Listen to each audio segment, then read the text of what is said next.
Mari kita ikuti perkembangan pandemi. Pada 8 Juni, Taiwan menambahkan 219 kasus lokal COVID-19 yang terdiri dari New Taipei 123 kasus, Taipei 54 kasus, Miaoli 16 kasus, dan Taoyuan 13 kasus. Selain itu juga terdapat 22 kematian baru.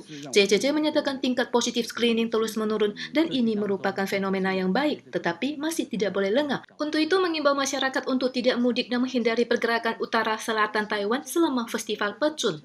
Infeksi klaster pabrik elektronik Miaoli meluas. Selain pabrik KYLC, Gritek, dan Ekton, 6 pekerja migran di Fox Semicon juga terdiagnosis menjadi pabrik elektronik keempat yang terkontaminasi. Fox Semicon juga melakukan rapid test terhadap 430 karyawannya pada tanggal 8, tetapi karena persiapan yang tidak memadai, akhirnya tertunda hingga tanggal 9. Pabrik juga berhenti operasi selama 3 hari.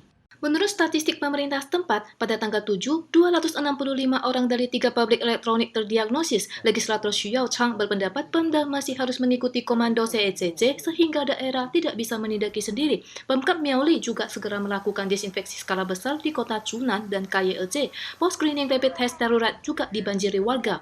Selain jejak kasus KYLC yang terdiagnosis, banyak warga setempat yang bekerja di KYLC. Pemerintah Miaoli juga menyiapkan anggaran darurat untuk menghadapi insiden kali ini.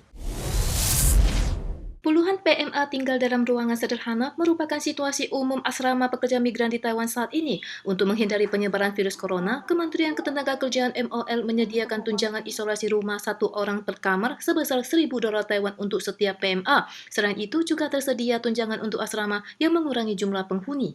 一人一室的话，这个是依人数来算。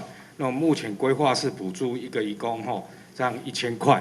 Namun sebagian organisasi agensi menyatakan ini adalah hal yang mustahil. Secara pribadi, mereka menjelaskan kamar asrama saat ini terdiri dari 8 hingga 12 orang dalam satu kamar. Jika tidur di tempat tidur besar, cukup memastikan setiap orang memiliki ruang 3,6 meter persegi dan tidak memerlukan pembatasan jumlah orang. Ada sebagian lagi agensi yang mengatakan hal ini mustahil karena biaya yang harus dikeluarkan perekrut menjadi 8 kali lipat. 开会的时候，我跟市长报告，中华民国的国民都是住在顶楼加盖，或者。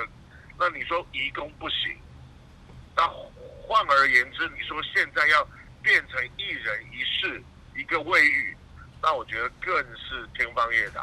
MOL perkirakan 1.168 gedung asrama PMA berpenghuni di atas 50 orang di Taiwan akan selesai diinspeksi pada tanggal 9. Asosiasi Buruh Internasional Taiwan mengeluarkan pernyataan yang mengkritik merebaknya klaster di pabrik elektronik Miaoli disebabkan pengabaian jangka panjang Taiwan terhadap masalah akomodasi PMA dengan alasan penambahan beban majikan. Pada dasarnya, pihak agensi telah menyetujui pemerintah untuk membangun asrama. Pemerintah seharusnya mengatur asrama negeri untuk mengatasi masalah tidak terkelola ini dengan tuntas. Mengingat merebaknya kasus klaster di pabrik Miaoli, Taoyuan yang memiliki PMA terbanyak di Taiwan juga bersiaga. Asrama PMA didisinfeksi secara berkala, kamar kecil juga tersedia air disinfektan, dan pada mesin air minum juga dipasang pemberitahuan untuk tidak menggunakan botol guna menghindari kontak dengan mulut botol. Asrama PMA yang terletak di distrik Pingzhen ini terdapat 887 pekerja dari 16 pabrik. 目前桃园的外籍工的这个确诊案件，总个案数是18个。 并没有热区群聚的现象。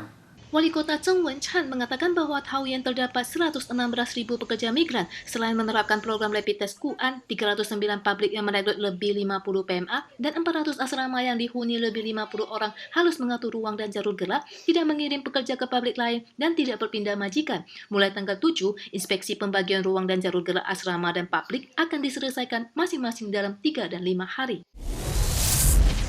Pada umumnya, masyarakat hanya perlu memindai kode QR di toko dan kirim melalui SMS mekanisme pendataan terpadu 1922 untuk merekam jejak aktivitas. Namun, ada diskusi hangat di medsos baru-baru ini bahwa sindikat penipuan diam-diam mengubah kode QR toko dan jika tidak diperiksa ulang, pemindai akan terhubung ke nomor berbayar tinggi dan kebocoran data pribadi. Untuk itu, Biro Kriminal mengingatkan toko untuk selalu memeriksa kode QR toko agar tidak digantikan oleh penjahat. Dan kepada masyarakat diingatkan untuk memastikan penerima pesan adalah 1922 sebelum menekan kirim untuk SMS. Kepolisian meningkatkan pengimbauan melalui situs resmi anti penipuan agar masyarakat lebih waspada. Polisi juga menegaskan belum ada korban yang dilaporkan, namun khawatir masyarakat tertipu sehingga mengeluarkan peringatan khusus agar masyarakat bisa lebih berhati-hati.